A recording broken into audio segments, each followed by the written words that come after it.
بسم اللہ الرحمن الرحیم۔ اللہم صلی علی محمد وعلی آل محمد۔ ناظرین گرامی، اجمیر شریف میں نعتیہ مشاعرہ تھا۔ فہرست بنانے والوں کے سامنے یہ مشکل تھی کہ جگر مراد آبادی صاحب کو اس مشاعرے میں کیسے بلایا جائے۔ وہ کھلے رند تھے اور نعتیہ مشاعرے میں ان کی شرکت ممکن نہیں تھی۔ اگر فہرست میں ان کا نام نہ رکھا جائے تو پھر مشاعرہ ہی کیا ہوا۔ انتظامیہ کے درمیان سخت اختلاف پیدا ہو گیا، کچھ ان کے حق میں تھے اور کچھ خلاف۔ دراصل جگر کا معاملہ تھا ہی بڑا اختلافی۔ لوگ انہیں گناہ گار سمجھتے تھے لیکن لائق اصلاح تھے۔ عوام کے لیے وہ ایک اچھے شاعر تھے لیکن تھے شرابی۔ تمام رعایتوں کے باوجود علماء حضرات بھی اور شاید عوام بھی یہ اجازت نہیں دے سکتے تھے کہ وہ نعتیہ مشاعرے میں شریک ہوں۔ آخرکار بہت کچھ سوچنے کے بعد انتظامیہ مشاعرہ نے فیصلہ کیا کہ جگر کو مدعو کیا جانا چاہیے۔ جگر کو مدعو کیا گیا تو وہ سر سے پاؤں تک کانپ گئے۔ میں گناہ گار، رند، سیاکار، بدبخت اور نعتیہ مشاعرہ؟ نہیں صاحب نہیں۔ اب انتظامیہ کے سامنے یہ مسئلہ تھا کہ جگر صاحب کو کیسے تیار کیا جائے۔ ان کی آنکھوں سے آنسو اور ہونٹوں سے انکار رواں تھا۔ نعتیہ شاعر حمید صدیقی نے انہیں آمادہ کرنا چاہا۔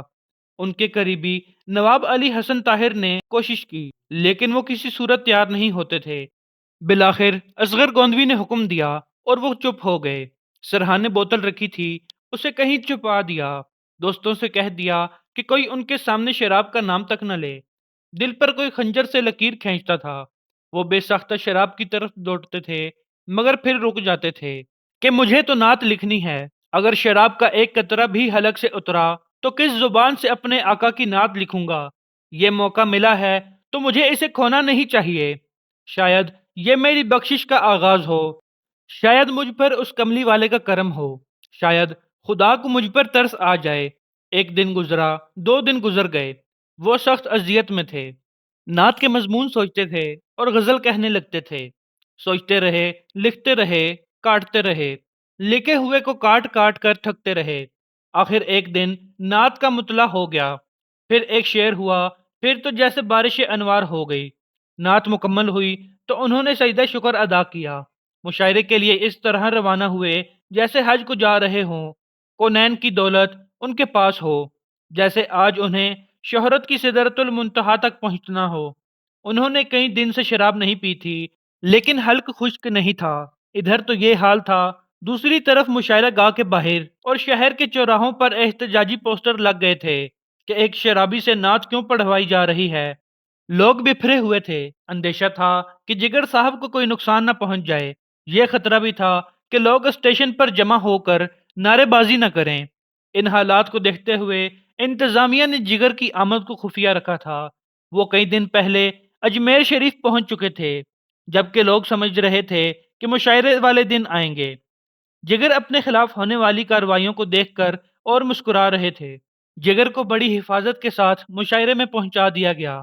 اسٹیج سے آواز ابھری، رئیس المتغزلین جگر مراد آبادی۔ اس اعلان کے ساتھ ہی ایک شور بلند ہوا۔ جگر نے بڑے تحمل کے ساتھ مجمع کی طرف دیکھا اور محبت بھرے لہجے میں گویاں ہوئے۔ آپ لوگ مجھے ہوٹ کر رہے ہیں یا نعت رسول کو، جس کے پڑھنے کی سعادت مجھے ملنے والی ہے اور آپ سننے کی سعادت سے محروم ہونا چاہتے ہیں۔ شور کو جیسے سانپ سونگھ گیا ہو، بس یہی وہ وقفہ تھا جب جگر کے ٹوٹے ہوئے دل سے یہ صدا نکلی، ایک رند ہے اور مدحت سلطان مدینہ۔ جو جہاں تھا سکت ہو گیا۔ یہ معلوم ہوتا تھا جیسے اس کی زبان سے شعر ادا ہو رہا ہے اور قبولیت کا پروانہ عطا ہو رہا ہے۔ نعت کیا تھی؟ گناہ گار کے دل سے نکلی ہوئی آہ تھی، خواہش پناہ تھی، آنسوؤں کی سبیل تھی، بخشش کا خزینہ تھی۔ وہ خود رو رہے تھے اور سب کو رلا رہے تھے۔ دل نرم ہو گئے، اختلاف ختم ہو گئے۔ رحمت عالم کا قصیدہ تھا، بھلا غصے کی کھیتی کیوں کر ہری رہتی۔ یہ نعت اس شخص نے کہی نہیں ہے، اس سے کہلوائی گئی ہے۔ مشاعرے کے بعد سب کی زبان پر یہی الفاظ تھے۔ نعت یہ تھی، ایک رند ہے اور مدحت سلطان مدینہ، ہاں کوئی نظر رحمت سلطان مدینہ، دامان نظر تنگ و فراوانی جلوہ، اے طلعت حق طلعت سلطان مدینہ۔ اے خاک مدینہ تیری گلیوں کے تصدق، تو خلد ہے تو جنت سلطان مدینہ۔ اس طرح کے ہر سانس ہو مصروف عبادت، دیکھوں میں در دولت سلطان مدینہ۔ ایک ننگے غم عشق بھی ہے منتظر دید، صدقے تیرے اے صورت سلطان مدینہ۔ کونین کا غم یاد خدا اور شفاعت، دولت ہے یہی دولت سلطان مدینہ۔ ظاہر میں غریب الغربا پھر بھی یہ عالم، شاہوں سے سوا سطوت سلطان مدینہ۔ اس امت عاصی سے نہ منہ پھیر خدایا، نازک ہے بہت غیرت سلطان مدینہ۔ کچھ ہم کو نہیں کام جگر اور کسی سے، کافی ہے بس ایک نسبت سلطان مدینہ۔ ویڈیو پسند آئی ہو تو اسے لائک اور شیئر کرنا مت بھولیے گا۔ اگر چینل پر نئے ہیں تو اسے لازمی سبسکرائب کر لیں تاکہ مزید ایسی ویڈیوز جلد از جلد آپ تک پہنچ سکیں۔ والسلام، اللہ حافظ۔